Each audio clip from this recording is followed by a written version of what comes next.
के मुसलसल शेलिंग गोलाबारी के बाद जो है आज डायरेक्टर स्कूल एजुकेशन जम्मू और जो मिनिस्टर ऑफ एजुकेशन है सकीना इतू ने फैसला किया है कि 4 डिस्ट्रिक्ट्स यानी जो नॉन बॉर्डर्स एरिया हैं, जिसमें जिला डोडा है, जिला किश्तवाड़ है, जिला रामबन है और जिला रियासी है, उनके बच्चों को एलो किया है, उन इंस्टीट्यूशंस को एलो किया है कि वो बच्चे उनमें आज स्कूल खोल सकते हैं,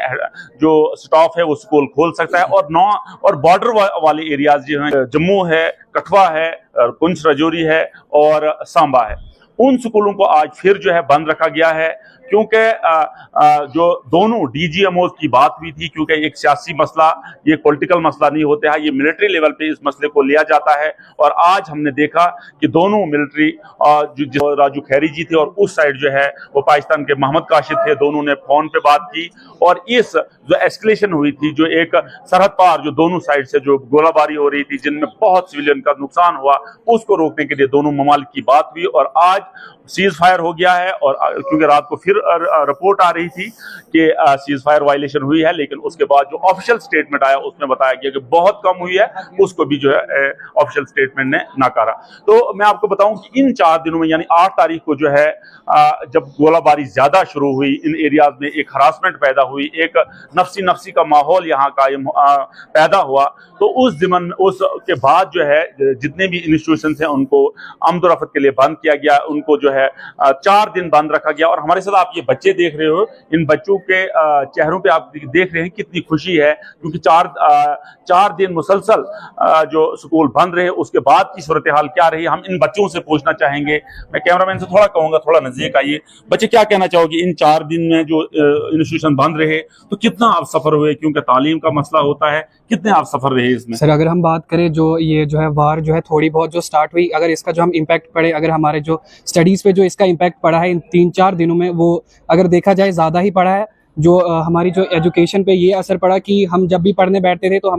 हमें ये फेयर रहता था कि यहाँ पे जो है, यहाँ से जो है बमबारी ना हो जाए, वहाँ से ना हो जाए। हम मैक्सिमम टाइम्स ये एक्सपेक्ट करते थे कि ऐसा हो सकता है, क्योंकि जो हमारा जो, अगर हम बात करें जो बॉर्डर्स के जो नज़दीक जो है, जो मोस्ट जो एक्सपेक्टेड जो है स्टेट्स थी, जैसे जम्मू कश्मीर थी, हमारे राजस्थान था, हमारा गुजरात था और पुंछ राजौरी, जैसे हमें पता है पुंछ में भी जो है अटैक हुआ उसके बाद आफ्टर दी ऑपरेशन ऑफ सिंदूर। तो बहुत ज़्यादा इसका जो इम्पैक्ट है हमारी एजुकेशन पे भी बड़ा। मगर अगर हम बात करें हमारे प्राइम मिनिस्टर सर की, उनका जो है अहम रोल इसमें रहा, क्योंकि उनके जो डिसीजंस, उनकी जो थिंकिंग की अगर हम बात करें, उनका बहुत ज़्यादा अच्छा रहा। उन्होंने एजुकेशन के मद्देनजर रखते हुए उन्होंने ये भी डिसीजन लिया कि जो है जो बॉर्डर्स के नज़दीक जो स्कूल हैं उनको क्लोज रखा जाएगा, जो फार स्कूल्स हैं जो दूर हैं उनको ओपन रखा जाएगा। तो इसी के साथ उन्होंने हमारी एजुकेशन। ख्यालात क्या हैं, बच्चों ने किस तरह से जो है ये 4 दिन जो है गुजारे, क्योंकि बच्चों की तालीम पे बहुत ज्यादा असर हुआ, लेकिन ये मुल्क की सालबियत का मसला है, इसमें हर फर्दो-जन ने जो है हिस्सा लेना है, क्योंकि फर्स्ट नेशन और आफ्टर दैट जो है इंस्टीट्यूशन, आफ्टर दैट जो है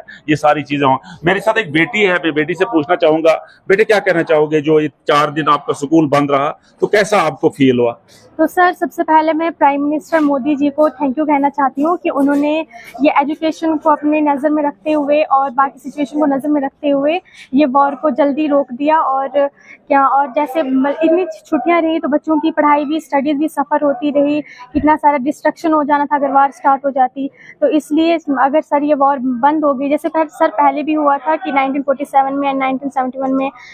वॉर हुई थी, तो सर ये हिस्ट्री रिपीट होने नहीं दी गवर्नमेंट ने। तो गवर्नमेंट ऑफ इंडिया का मैं थैंक यू कहना चाहूँगी। एंड जो यहाँ पे डिस्ट्रक्शन हो जाता कि जैसे जम्मू को भी रेड जोन, डोडा को भी रेड जोन में डिक्लेयर कर दिया था, तो यहाँ पे भी कुछ भी सर एक्सीडेंटली हो जाता है कुछ ना कुछ, तो बच्चों की पढ़ाई भी सफ़र होती, इन्वायरमेंट में भी डिस्ट्रक्शन हो जाता है,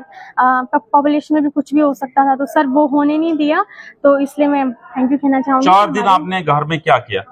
4 दिन सर एक तो डर भी बना रहा और सर पढ़ाई भी करते रहे, मगर एक डर के अंत से, मतलब जो जैसे करते हैं कॉन्फिडेंस से कि एकदम खुले दिल से करी जाती है पढ़ाई, वैसे नहीं हो पाई। एक अफ्रेड था हमें, डर था हमें, फेयर था कि कुछ भी हो सकता था, कभी भी कुछ भी हो सकता था, तो उतने अच्छे से नहीं हो पाई। तो बस सर अब आगे वॉर ख़त्म हो गई, अब नहीं होगी, तो अब सर बच्चे अच्छे से पढ़ाई कर सकते हैं, स्कूल भी ओपन हो गए, तो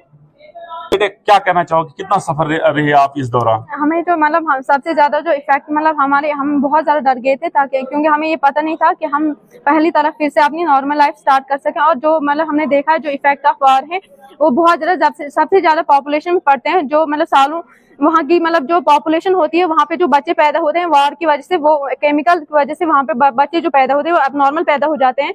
और जो वहाँ की जमीन हो जाती है, जो लैंड हो जाती है, वो बैरन हो जाती है। उसकी वजह से भी हमें ये भी बहुत ज्यादा डर था, क्यों ताकि हमें पता नहीं था कि हम फिर से अपनी लाइफ स्टार्ट कर सके। हमें यही डर था कि कब कहाँ से हम पे वार किया जाए और हमें डिस्ट्रॉय किया जाए यार। बहुत बहुत शुक्रिया। तो आपने देखा कि ऑपरेशन सिंदूर के बाद जो 4 दिन यहाँ इंस्टीट्यूशन बंद रखे गए, आज जो है फिर इंस्टीट्यूशन खोले गए। इन बच्चों में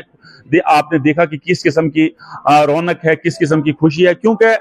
वार जो है किसी मसले का हल नहीं है। लेकिन यहाँ एक बात बताना जरूरी है कि पहलगाम इनोसेंट किलिंग के बाद, जिसमें हमारी 26 जानें 27 जानें जो है जाया हो गई, उसके बाद जो है गवर्नमेंट ऑफ इंडिया ने एक फैसला किया था कि पाकिस्तान और पाकिस्तान ऑक्युपाइड कश्मीर में उन अड्डों पे हमला किया जाएगा जहां से दहशतगर्दी पैदा होती है। और आपने बखूबी देखा कि 7, 6 और 7 तारीख को हिंदुस्तानी आर्मी ने, इंडियन आर्म फोर्सेज ने किस तरह से उन अड्डों को नष्ट कर दिया, उन अड्डों को डिस्ट्रॉय किया और एक पूरे वर्ल्ड को मैसेज दिया कि हिंदुस्तान और हिंदुस्तानी अवाम पर जो आंख उठा के देखेगा उसको इसी तरह मुंह तोड़ जवाब दिया गया। और रात को जो press conference prime minister of India Narendra Modi की हुई, उसमें साफ बताया गया कि जो हिंदुस्तान पे गोली चलाएगा उसको गोला फेंका जाएगा। नेटवर्क 18 के लिए फिरदौस खांडे, डोडा से।